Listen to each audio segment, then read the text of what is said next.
Eu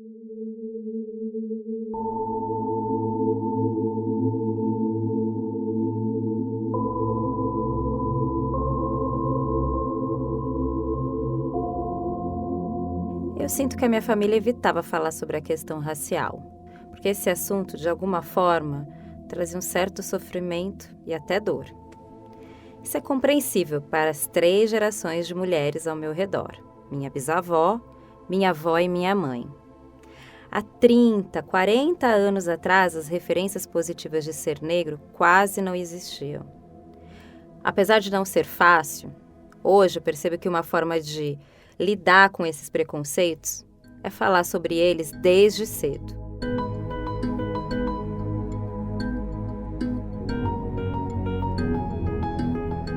Com apenas 22 anos, ela criou uma feira para reunir empreendedores negros num dos bairros mais ricos e maioritariamente branco de São Paulo.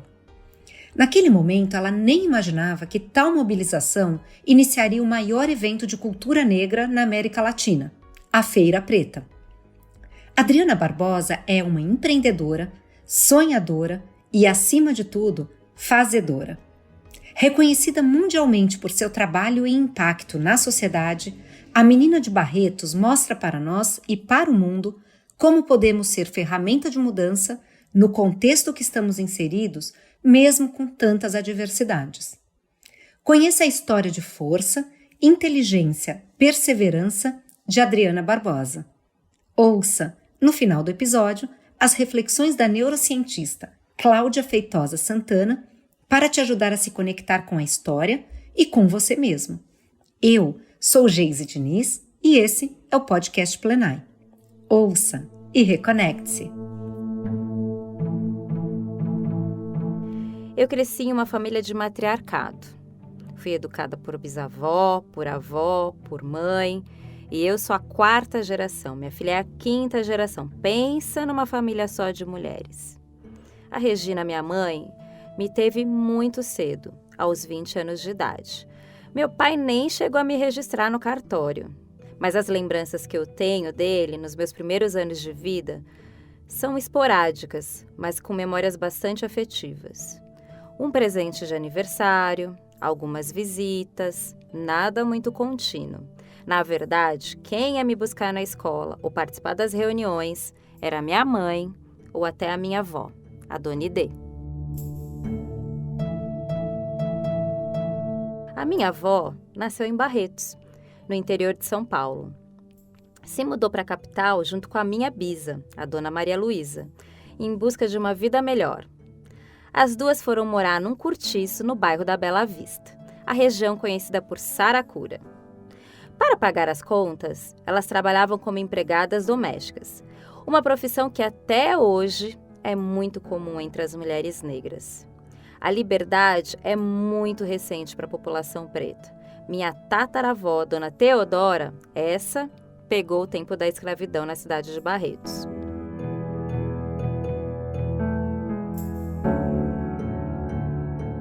Para vocês terem uma ideia, a minha mãe chegou a morar com a minha avó na casa dos seus patrões. Até que uma das minhas tias sugeriu levar minha mãe para morar com elas e ter uma vida melhor. Esse ciclo de distanciamento não era uma novidade na minha família. A mesma dinâmica aconteceu com a minha avó, com a minha mãe, com meu irmão Douglas, comigo. Só o meu irmão Rafael, o caçula, que conviveu mais tempo com a minha mãe. Com o apoio dos patrões, o Júnior e a Elisa, que também se tornaram meus padrinhos, minha avó comprou uma casa no bairro da Saúde, na zona sul de São Paulo. Fomos todos morar com ela, minha bisavó, minha mãe e eu e meus irmãos. Depois nos mudamos para um sobrado bonito com 3 quartos na Praça da Árvore, um bairro bem classe média. Era uma casa confortável, mas bastante simples em comparação com as outras que cercavam a gente. Minha bisavó ficava em casa, era responsável por todos nós. Mas como ela era bem idosa, eu que levava os meus irmãos para a escola e ajudava eles na lição.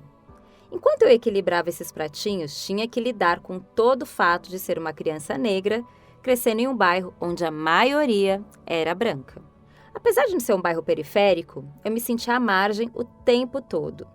Na minha classe, mesmo sendo uma escola pública, só tinha mais um negro. Quando o assunto era namoro, era como se eu pudesse ser aceita por ele. Eu nunca era escolhida, por exemplo, para dançar. Sabe aquelas festinhas, aqueles bailinhos? Pois bem, tava eu lá com a vassoura. Não me lembro de ter recebido um correio elegante na festa, a não ser os trotes das minhas amigas. Enquanto isso, nas horas que a grana apertava em casa, a minha bisavó via o que tinha na despensa e se virava. Se fosse farinha, fubá, ovo e óleo, fazia um bolo para vender. Se tivesse frango, preparava coxinha. A sala e a garagem viraram um pequeno restaurante durante um período. Minha bisavó era semi-analfabeta, mas tinha muito tino comercial. Eu herdei dela a veia empreendedora.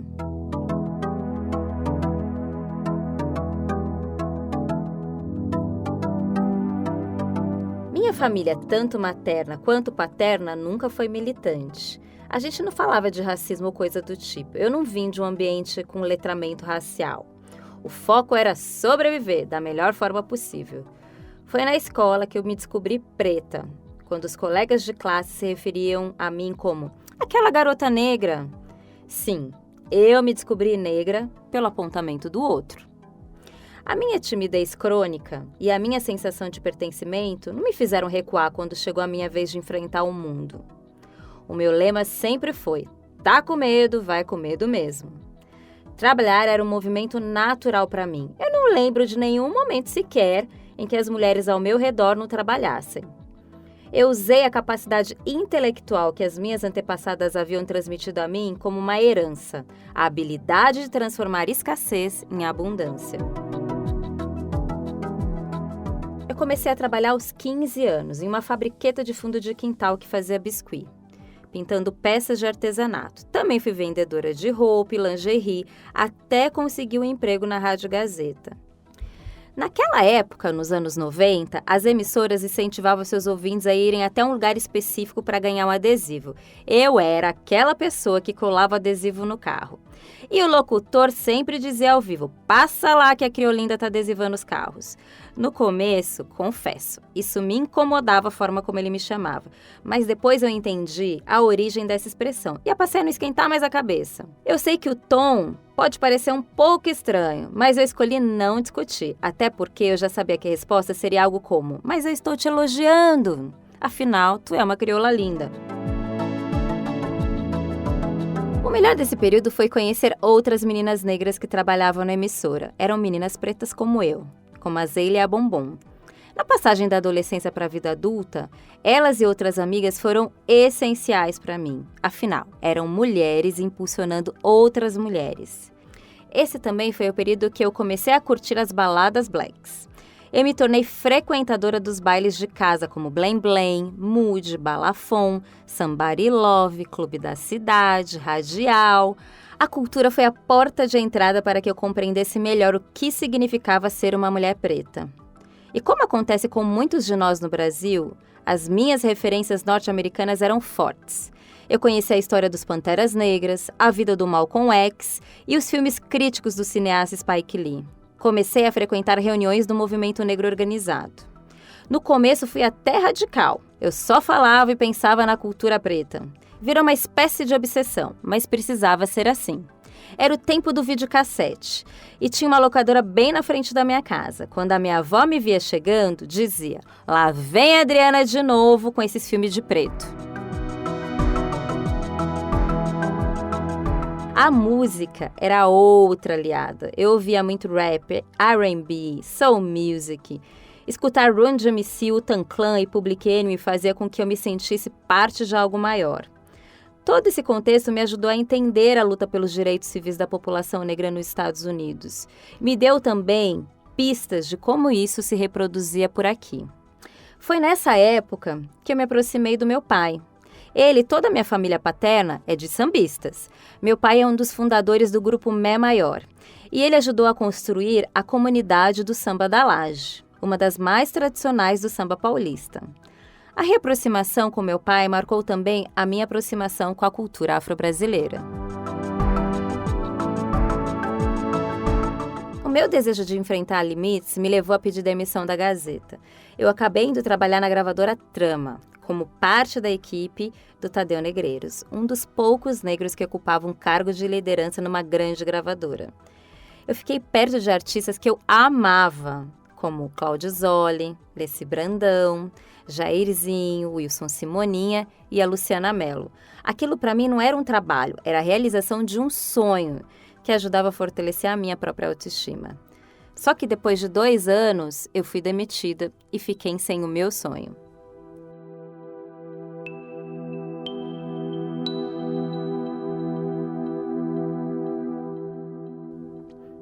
No primeiro mês em casa, eu entrei em depressão. Foram aquelas minhas amigas que me ajudaram a lidar com aquele sentimento de frustração, decepção e autopiedade. Depois de sair do Banzo, meu primeiro passo foi separar roupas bacanas para tentar vender nas ruas e feiras da cidade. Esse era o método da civirologia, arte de saber se virar.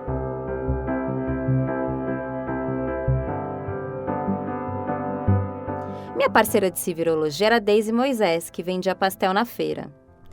Dessa experiência, eu comecei a idealizar a Feira Preta, um evento para valorizar produtos e serviços de empreendedores negros.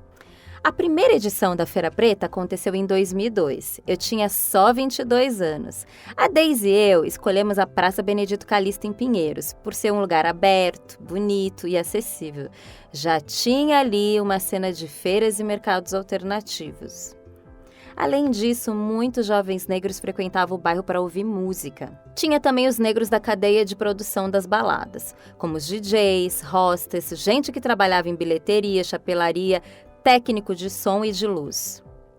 No dia da feira, eu pendurei faixas nas ruas para sinalizar o local, ajudei a montar as barracas e varri o chão.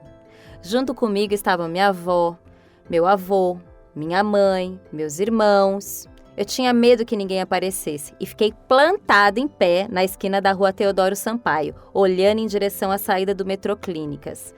Até que comecei a ver mulheres, homens e crianças com tranças, black power e cabelos alisados. Gente com pele mais clara, gente com pele mais retinta. Eita, que era gente de tudo quanto é jeito. 7.000 pessoas parecidas comigo lotaram a praça, numa das regiões mais ricas e brancas de São Paulo. Foi ali que o sonho começou a se tornar realidade. A Feira Preta passou a ser realizada anualmente. Mesmo com muito percalços, ela se transformou no maior evento de cultura e empreendedorismo negro da América Latina.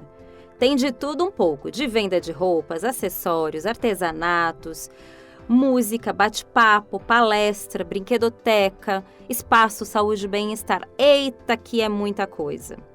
A Feira Preta deixou de ser um evento de um único dia para se transformar num festival com uma programação extensa, com atividades que ocorrem até fora da cidade de São Paulo.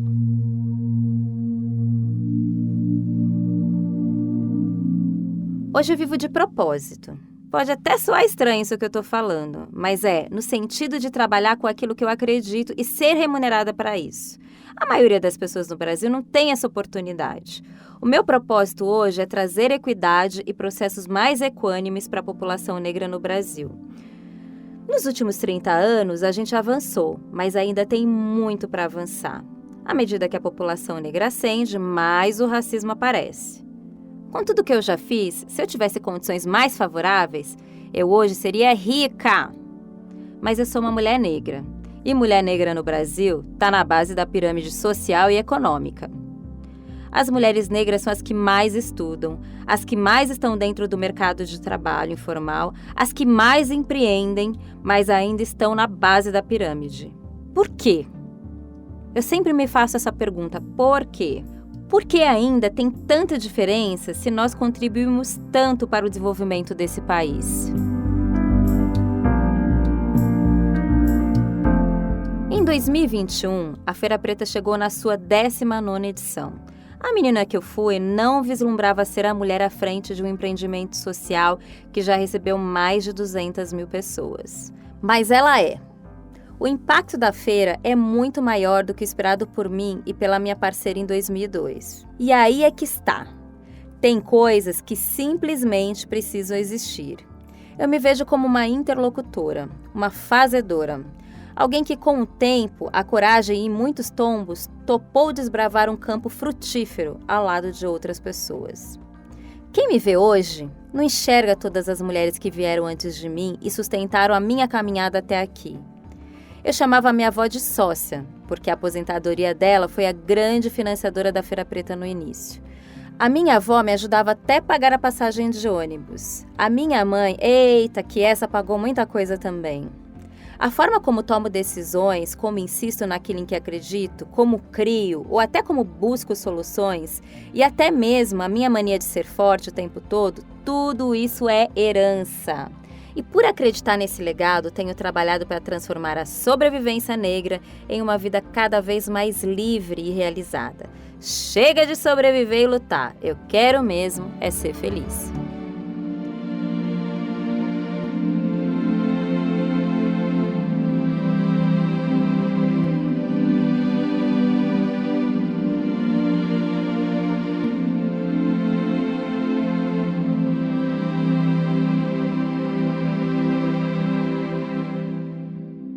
Adriana Barbosa é um modelo para além do contexto negro e feminino, uma inspiração para todos nós.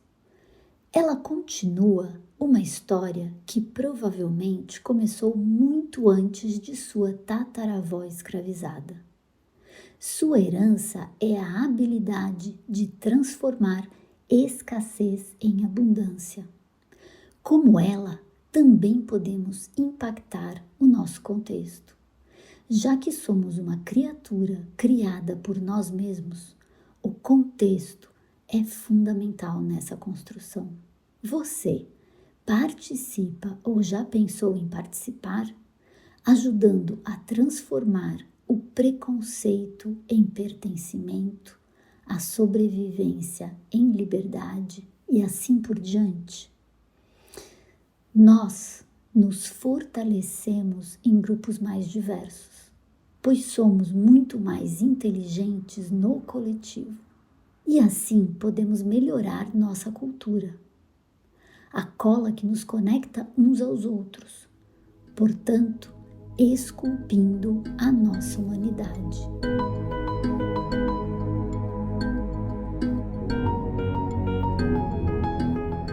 Nossas histórias não acabam por aqui.